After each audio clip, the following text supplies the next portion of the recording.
কিবা বিপ্র কিবা ন্যাসী শূদ্র কেনে নয়, যেই কৃষ্ণ তত্ত্ববেত্তা সেই গুরু হয়। এখানে বলছে যে তত্ত্বজ্ঞানী না হলে সদ্গুরু হওয়া কখনোই সম্ভব নয়। সদ্গুরু হতে হলে ওনার কি থাকা চাই? ওনার সেই সৎ জ্ঞান থাকা চাই। পণ্ডিতের সেটা হলো পাণ্ডিত্যের কথা আলাদা, কিন্তু জ্ঞান আর পণ্ডিত্য এক নয়। পাণ্ডিত্য হলো আলাদা ব্যাপার আর জ্ঞানটা হলো আলাদা ব্যাপার। এই জ্ঞান হলো পারমার্থিক জ্ঞান, আর ইহ জগতে বা জড় জগতে যে পড়াশোনা সেটাই হলো পাণ্ডিত্য। তো এই জন্য বলছে কিবা বিপ্র কিবা ন্যাসী শূদ্র কেনে নয়। শূদ্র হোক আর ব্রাহ্মণী হোক আর বিপ্রই হোক বা সন্ন্যাসী হোক, কোনো যায় আসে না। যেই কৃষ্ণ তত্ত্ববেত্তা, যিনি কৃষ্ণ সম্পর্কে জ্ঞান আহরণ করিতে পারিয়াছেন, তিনি হলো গুরু। হরি বল হরি বল। কৃষ্ণ সম্পর্কে জ্ঞান থাকার প্রয়োজন, কৃষ্ণকে জানার প্রয়োজন। সেই জ্ঞানই হলো শ্রেষ্ঠ জ্ঞান। পরম তত্ত্ব বস্তুকে জানার যে জ্ঞান, সেই জ্ঞানই হলো এই জগতে শ্রেষ্ঠ জ্ঞান। বৈদিক শাস্ত্রে বলা হয়েছে যে সমস্ত বৈদিক জ্ঞান সম্পন্ন ব্রাহ্মণ যদি বৈষ্ণব না হন, অথবা যদি তিনি কৃষ্ণ তত্ত্ববেত্তা না হন, তবে তিনি গুরু হবার যোগ্য নন। হরি বল। রাধে রাধে। কি হয়েছে? খেলা চলছে নাকি? তো এখানে কি বলছে? যে জ্ঞান সম্পন্ন ব্রাহ্মণই হোক আর বৈষ্ণবী হোক, যদি তিনি কৃষ্ণ তত্ত্ব জ্ঞান আছে, তাহলে তিনি গুরু। আর যার সেই জ্ঞান নেই ভগবানকে জানার, ভগবানকে চেনার, তিনি কোনো গুরু হবার যোগ্য নেই। একথা শ্রীমদ্ ভগবত গীতায় বলছে, কারো মুখের কথা নয়। কিন্তু যদি নিচ কুলোদ্ভব চণ্ডাল কৃষ্ণ তত্ত্ব জ্ঞান সম্পন্ন বৈষ্ণব হন, তবে তিনি গুরু হতে পারেন। হরি বল। একদম নিজ কুলে জন্ম চণ্ডাল, সেই চণ্ডালেরও যদি কৃষ্ণ তত্ত্ব জ্ঞান থাকে, তাহলে তিনি গুরু হতে পারেন। চণ্ডালও যদি হয় নিম্ন যোনি সম্পন্ন, তথাপি তিনি গুরু হবার যোগ্য। জন্ম, মৃত্যু, জরা ও ব্যাধি, এই চতুর্বিধ সমস্যা জড় অস্তিত্বকে সর্বদাই জর্জরিত করছে এবং ধনৈশ্বর্য সঞ্চয় অথবা অর্থনৈতিক উন্নতির মাধ্যমে কখনোই এই সমস্যার সমাধান করা সম্ভব নয়। রাধে রাধে। এখানে যে চতুর্বিধ সমস্যা, জন্ম, মৃত্যু, জরা, ব্যাধি, এই যে চারটা সমস্যার কথা বলছে, চতুর্বিধ সমস্যা, এই সমস্যায় সবাইকে কি করছে? জর্জরিত করছে। রাধে রাধে। সবাই অসুখে বিসুখে আমরা জর্জরিত, সবার অসুখ বিসুখ আছে, সবার জরা আছে, ব্যাধি আছে, জন্ম হবে আবার মৃত্যুও হবে। জন্মিলে মরিতে হবে, অমর কোথায় কে কবে? কেউ কি অমর আছে এই জগতে? কেউ অমর নেই। সবার মৃত্যু হবে আজ, না হয় কাল, কাল না হয় পরশু। এই দরাদাম ছেড়ে সবার চলে যেতে হবে। রাধে রাধে। পৃথিবীর যে এই সমস্যা, সেই সমস্যার আর কথা এখানে বলা হয়েছে যে সেই সমস্যার কখনোই সমাধান করা সম্ভব নয়। এটা চলতে থাকবে, কারণ এটা প্রকৃতির নিয়ম অনুযায়ী চলতে থাকবে। সঞ্জয় উবাচু এবং উক্তা ঋষিকেশম গুরাকেশ পরন্তাপ নো যৎস্য ইতি গোবিন্দম উক্ত কৃষ্ণিম ভুবঃ। সঞ্জয় বললেন, এভাবে মনোভাব ব্যক্ত করে গুরাকেশ অর্জুন তখন ঋষিকেশকে বললেন, হে গোবিন্দ, হে গোবিন্দ, আমি যুদ্ধ করব না। তাহলে কৃষ্ণের আরেকটি নাম গোবিন্দ কেন? তিনি তো কৃষ্ণ, আবার অর্জুন গোবিন্দ বলে কেন ডাকছেন? কারণটা হলো তিনি সর্বদা কি করতেন? বুষ্ট মাঠে গরু চড়াতেন। তাই গরু চড়াতেন বলে কৃষ্ণর আরেকটি নাম হলো গোবিন্দ। হরিবল। তাহলে আমাদের কি করা উচিত? প্রত্যেক সনাতনীর গৃহে আমাদের কি থাকা উচিত? গো মাতা থাকা উচিত। প্রেম সে কহো গো মাতা কি, সনাতন ধর্ম কি। এই গো মাতা থাকার প্রয়োজন আছে, কারণ গো মাতার গোবর ছাড়া বাড়ি কখনো শুদ্ধ করা যায় না। এই গো মাতা না থাকলে আমাদের গৃহ শুদ্ধ হয় না। যদি আপন গৃহে না থাকে তাহলে অন্য কারো গৃহ থেকে আনতে হয়, প্রত্যুষে উঠে ছিটা দিতে হয়, গোবরের চড়া দিতে হয়, নতুবা এই গৃহে লক্ষ্মী কখনো আসে না। আর সেই গোবরের চড়াটা পড়বে সূর্য উদিত হওয়ার পূর্বে। সূর্য উদিত হওয়ার পূর্ব কেন? পৃথিবী আলোকিত করে সূর্য, আর এই সূর্য যখন উঠে তখন পৃথিবী জুড়ে আলোর রশ্মি চটা পড়ে, তখন আমাদের জীবন সেই আলোকের সাথে আলোকিত হয়ে ওঠে। তখন কি আমাদের এই কারেন্টের প্রয়োজন আছে? কোনো প্রয়োজন নেই, কারণ সূর্য আলো দিতেছে আর পুরো পৃথিবী আলোকিত হইতেছে। তাই সূর্যদেবকে আমরা প্রণাম করব। নিদ্রা থেকে উঠে আমরা স্নান করে সূর্যদেবকে প্রণাম করব। ওম যুবা কুসুম শঙ্কাশম কশ্যপে মহাদুতিম দন্তারিম সর্বপাপগ্নম প্রণত অস্মি দিবাকরম। হে সূর্যদেব, আমি তোমায় প্রণাম জানাই, তুমি আমার সকল পাপ হরণ করো। সূর্যদেবকে প্রণাম জানাইতে হয়, সূর্যদেবকে প্রণাম করিতে হয়। তো এখানে অর্জুন ভগবানকে গোবিন্দ বলে বলছে যে হে ঋষিকেশ, হে গোবিন্দ, আমি যুদ্ধ করব না, আমি যুদ্ধ করব না। রথখানা স্থাপিত করলেন। কাকে নিলেন? এই রথে বিষাদগ্রস্ত অর্জুন। বিষাদ শব্দের অর্থ দুঃখ। অর্জুন দুঃখে কাতর হয়ে বসে পড়লেন, যে গোবিন্দকে বললেন, তুমি আমার গুরুদেব, আমি তোমার শিষ্য, তাই তুমি কৃপা করে আমার শ্রেষ্ঠ উপায় বলো, শ্রেষ্ঠ রাস্তাটা আমায় বলো। শ্রী ভগবান বাচু অশুচান অশুচুম ত্বম প্রজ্ঞাবদাংশ্চু ভাসসে। ভগবান শ্রী ভগবান বলেন, অশুচান অশুচস্তম প্রজ্ঞাবদাংশ্চু ভাসসে গতাশুনশ্চু নানুশুচন্তি পণ্ডিতাঃ। পরমেশ্বর ভগবান বললেন, তুমি প্রাজ্ঞের মতো কথা বলছো, অথচ যে বিষয়ে সুখ করা উচিত নয় সেই বিষয়ে তুমি সুখ করছো। সুখ শব্দের অর্থ দুঃখ, তালিবা সহকারে সুখ ক শোক। তাই অর্জুনকে বলছে যে তুমি প্রাজ্ঞের মতো, জ্ঞানের মতো কথা বলছো, আবার কি করছো? যে বিষয়ে দুঃখ করা উচিত নয় সেই বিষয়ে তুমি দুঃখ করছো। যারা যথার্থই পণ্ডিত তারা কখনো জীবিত অথবা মৃত কারো জন্য দুঃখ করেন না। হরি বল, হরি বল। কিন্তু আমরা সবাই মায়ার দাস। এই মায়ার জগতে আমরা মায়ার দাসত্ব করছি, তাই আমাদের দুঃখ হয়। আমাদের দুঃখ হয়। এই সময় ছিল না যখন আমি, তুমি, এই সমস্ত রাজারা, আমি, তুমি, এই সকল ভক্ত বৃন্দগণ সবাই ছিল। হরি বল। আমরাও তখন ছিলাম, হয়তো আমাদের মনে তা নেই, কিন্তু সেই সময়ে যুদ্ধে আমরাও কোন রূপে ছিলাম বলা বাহুল্য।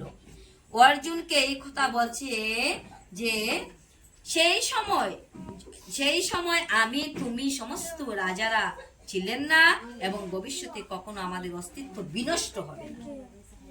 আমিও থাকবো, তুমিও থাকবো, এবং এই যারা যুদ্ধ করিতে আসিয়াছে সবাই থাকবে, কারো আত্মার বিনাশ ঘটবে না। আত্মার কি নেই? আত্মার বিনাশ নেই। আত্মাকে অগ্নি দ্বারা ছেদন করা যায় না, অগ্নি দ্বারা দহন করা যায় না, অর্থাৎ দগ্ধ জ্বালানো। আর তরবারি দ্বারা ছেদন করা যায় না, বায়ু শুষ্ক করিতে পারে না। আত্মা অজেয়, অমর, নিত্য, শাশ্বত। তাই যিনি নিত্যের মধ্যে পরম নিত্য, নিত্যের মধ্যে পরম নিত্য। প্রতিদিন আমরা কি বলি? প্রতিদিন, অর্থাৎ আমরা বলি না যে নিত্য সেবা, নিত্য। তো নিত্যর মধ্যে ভগবান হলো পরম নিত্য, চেতনের মধ্যে পরম চেতন। আমাদের যখন চেতন শক্তি হারিয়ে ফেলি, তখন প্রাণ গোবিন্দ আমাদিগকে চেতন যোগান দিয়ে থাকেন। যিনি এক হয়েও সকলের কামনা পূর্ণ করেন, যারা ধীর তারা অন্তরের অন্তঃস্থলে সর্বদাই তাকে দর্শন করে। হরি বল। অন্তরের অন্তঃস্থলে তিনি পরমাত্মারূপী ভগবান, সর্বজীবে বিরাজমান, সকলের হৃদয়ে স্থিত তিনি রয়েছেন। তাই যারা অন্তরের অন্তঃস্থলে ভগবানকে দর্শন করিতে পারেন, তারাই শাশ্বত শান্তি অনুভব করে। হরি বল। আমাদের কি অশান্তি, জ্বালা, যন্ত্রণা, কিন্তু যারা ভগবানকে সেই হৃদয়ের মধ্যে দর্শন করিতে পারে, তাদের কোনো জ্বালা নেই, যন্ত্রণা নেই, আধ্যাত্মিক জ্বালাও নেই, ভৌতিক জ্বালাও নেই, আর দৈবিক জ্বালাও নেই। রাধে রাধে। কিন্তু যারা তার ভজন করে না, তারা কখনোই তা লাভ করিতে পারে না। হরি বল। ভগবানকে আমরা জল, তুলসী পত্র, পুষ্প দিয়ে আমরা পূজা করতে আমাদের তেমন খরচ হয় না, সময়েরও অপচয় হয় না। কত সময় আন কথা, বাজে কথা বলে কাটিয়ে দেই, মোবাইল দেখে কাটিয়ে দেই, কিন্তু ভগবানকে দুটো তুলসী চন্দন মিশ্রিত করে আর পুষ্প চন্দন সহিত হা গোবিন্দ বলিয়া গোবিন্দের চরণ দিতে আমাদের হাতে সময় নেই। তুলসী মহারানীকে এক ঘটি জল দিতেও আমাদের সময় নেই, কিন্তু বারে বারে বলা হয়েছে এই দামোদর মাসে যদি কোনো ভক্ত তুলসী মহারানীকে এক ঘটি জল প্রদান করে আর তুলসী মহারানীকে বলে যদি তুলসী তুলসী নারায়ণ তোমার শিরে ডালি জল অন্তিম কালে গৃহস্থল। হরি বল। তাহলে তুলসী মহারানী কৃপা করবেন, আর তুলসী মহারানী কৃপার বলে ভগবান কৃষ্ণ কৃপা করিয়া থাকিবেন। আর সেই সময় কোন সময়? অন্তিম কালে সেই তুলসী মহারানীর কৃপায় আমাদের স্থান হবে বৃন্দাবনে। হরি বল। কোথায় বৃন্দাবন? এই তুলসী মহারানীর জায়গাটাই হলো মধুর বৃন্দাবন। হরি বল। তো তাহলে সেই কাজটাই আমরা করি না, তুলসী মহারানীকে জল দিতে চাই না। দেহের দেহ যেভাবে কৌমার, কুমার, যৌবন, জরার মাধ্যমে তার রূপ পরিবর্তন করিয়া চলে। যখন একটি শিশু ছোট থাকে, সে কি হয়? কুমার। কুমার থেকে যৌবন, যৌবন থেকে বৃদ্ধ, তার কি হয়? পরিবর্তন ঘটে। কিন্তু সেই দেহের মধ্যে যিনি দেহী রয়েছেন, পরমাত্মা রূপী ভগবান বিরাজমান রয়েছেন, সেই দেহীর কখনো পরিবর্তন হয় না। পরিবর্তন হয় কি? ভগবান কৃষ্ণের কখনো বার্ধক্য রূপ আমরা দেখতে পেরেছি? কখনো দেখিনি। রাম রূপে আসুক, কৃষ্ণ রূপে আসুক, গৌরাঙ্গ মহাপ্রভু রূপেই নিয়ে আসুক না কেন, সদা নব যৌবন সম্পন্ন, কখনো বৃদ্ধ রূপ দেখিনি। তাই বলছে দেহে অস্মিন যথা দেহে কৌমারম যৌবনম জরা তথা দেহান্তর প্রাপ্তি ধীরস্তত্র ন মুহ্যতি। এই দেহি কি করে? দেহের পরিবর্তন করে চলে, কিন্তু মৃত্যুকালে ওই দেহি, এই দেহের মধ্যে যিনি দেহি রয়েছেন, এই আত্মা এক দেহ থেকে আরেক দেহে রূপান্তরিত হয়, দেহান্তরিত হয়, কিন্তু কখনো তার মৃত্যু হয় না। কখনো কুমার থেকে যৌবন, যৌবন থেকে বার্ধক্য রূপ আসে না। কি হয়, যেমন একটি শিশুর ভিতরে যে পরমাত্মা একজন বৃদ্ধ লোকের অন্তরেও হৃদয়েও সেই পরমাত্মা কখনো বৃদ্ধ হয় না। যেহেতু প্রত্যেকটি জীব হচ্ছে একটি স্বতন্ত্র আত্মা, কিন্তু প্রতি মুহূর্তেই প্রত্যেকে তার দেহ পরিবর্তন করে চলেছে। তার ফলে কখনো সে শিশু, কখনো সে কৈশোর, কখনো যুবক এবং কখনো বৃদ্ধ, এভাবে নানা রূপ ধারণ করে। হরি বল। আমাদের এখন কোন রূপ এসেছে? আমাদের মাথার কেশ পাকছে আর দাঁত পড়ছে, ধীরে ধীরে বার্ধক্য রূপে আমাদের পরিবর্তন হইতেছে। এই যে বার্ধক্য রূপে পরিবর্তন হইতেছে, আমরা প্রথমে ছিলাম একটি শিশু রূপে, তারপর কৈশোর থেকে যৌবন, আর যৌবন থেকে বার্ধক্য দশা। এই বার্ধক্য দশার পরে যখন এই প্রাণ পাখি কাছার ভিতর রয়েছে যে পাখি, কাছার ভিতর অচিন পাখি কেমনে আসে যায়, ধরতে পারলে মনও বেরিয়ে দিতাম পাখির পায়। পাখিটাকে কোনোদিন দেখলাম না, আর পাখিকে চিনার জন্য চেষ্টাও করলাম না, তাহলে মনো বেরি পড়াতে পারবো কি? সেই পাখির চরণে বেরি পড়াতে পারবো কি? আমরা পারবো কি? কিছু বলো মা, পারবো না? পারবো না। পাখিকে আমরা দেখেছি কখনো? দেখিনি। তাই বলছে কাছার ভিতর অচিন পাখি কেমনে আসে যায়, ধরতে পারলে মনো বেরি দিতাম পাখির পায়। কাছার ভিতর থেকে যেদিন ফুরুত করে পাখি উড়ে যাবে, আর এই দেখো জড় পদার্থ হয়ে পড়ে রবে, আর এই পাখিটা এক দেহ থেকে আরেক দেহে দেহান্তরিত হয়ে সেই দেহের মধ্যে প্রবেশ করবে। তাহলে শুধু আমাদের দেহের বিনাশ ঘটলো, আর দেহের মধ্যে যে পাখি, সেই পাখির কখনো বিনাশ নেই।